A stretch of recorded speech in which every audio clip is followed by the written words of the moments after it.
I'm Brad Feld, a partner at Foundry Group, a venture capital firm in Boulder, Colorado. If you go back to the industrial era, everything ran in a hierarchy. Businesses had a boss and people worked for the boss, and you worked your way up the hierarchy. As we evolved from industrial society to information society, we started to see some changes.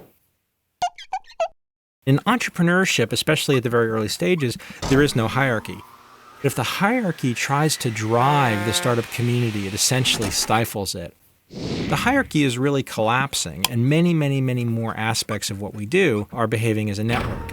This was the starting point for thinking about how startup communities evolve. What I came to was a thesis that I call the Boulder thesis that has 4 parts, and those 4 parts are essential for a sustainable, vibrant startup community anywhere in the world.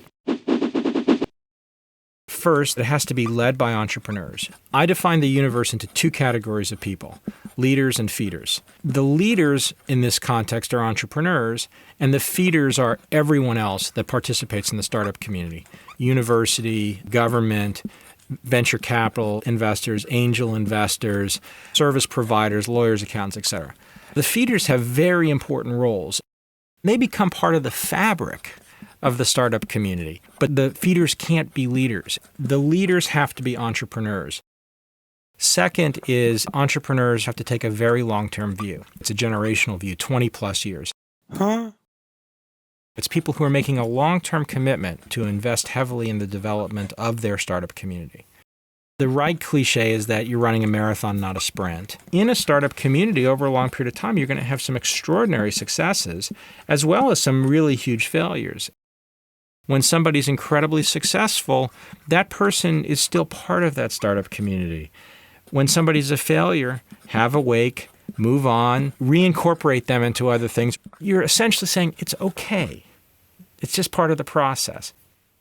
Third is you have to have a philosophy of inclusiveness. It's not just other entrepreneurs, but anybody who's interested in being part of this startup ecosystem.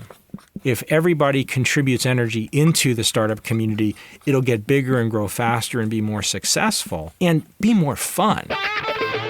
And the fourth is you have to have activities and events that engage the entire entrepreneurial stack. Those activities and events need to be more substantive than an award dinner or a cocktail party. They have to be things like an accelerator program like Techstars that engages the entire community in helping a set of startups get going. Or something like Startup Weekend that's essentially a simulation of entrepreneurship. So those 4 pieces are essential for the long-term health of a startup community. It's just this sort of network chaos of entrepreneurs doing what entrepreneurs do, which is create things. That force of the entrepreneurs to build something bigger than just themselves and their company is so incredibly powerful.